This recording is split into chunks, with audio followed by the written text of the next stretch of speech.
Neema zinazomiminika katika taswira hili ya picha ya huruma ya Mungu kwa fumbo la miale na kwa fumbo la damu na maji, lengo lake ni kuleta ile hali ya amani, kuleta hali ya amani katika moyo wa mwanadamu. Lakini neema hizi zinazomiminika toka katika kifua cha Bwana wetu Yesu Kristo ni kitisho. Ni kitisho kwa yule mwovu, ni kitisho kwa ibilisi.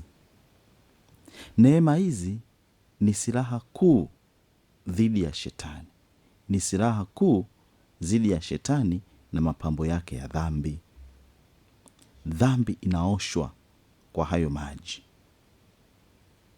Dhambi inayooshwa kwa hayo maji inakuwa fumbo la masakramenti ama ya neema za masakramenti, ambayo kwayo tunazipokea kila mara kwa usadifu wa utakaso tunaopokea kwa sakramenti ya ubatizo, ambao wale wanaotakaswa wanakuwa katika muungano mtakatifu, ndio wanapata ile haki ambayo tumesema hapo mwanzo.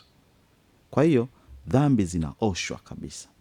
Yale makandokando, mamizigo, mauchafu ya yule mwovu ambayo anatubandika na kutukandika sisi, yanaoshwa kwa yale maji yatokayo katika kifua cha upendo cha Bwana wetu Yesu Kristo.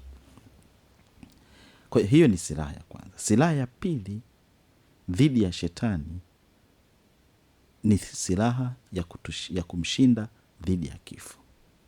Kwa hiyo mwanzo tulikuwa na silaha kuu dhidi ya dhambi, ndio fumbo la maji ama fumbo la masakramenti.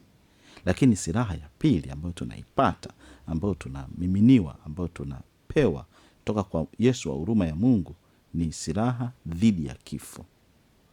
Mpendwa wa msikilizaji, hii inatafsiriwa kwa hiyo nguvu ya damu yenye kuleta ama yenye kuchipua ama yenye kuneemesha uhai ndani mwetu.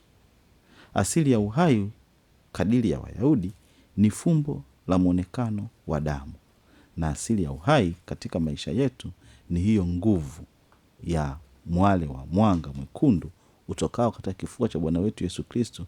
Ndio tafsiri ya kusema kwamba nguvu ya huruma ya Mungu inayochochea uhai ndani mwetu.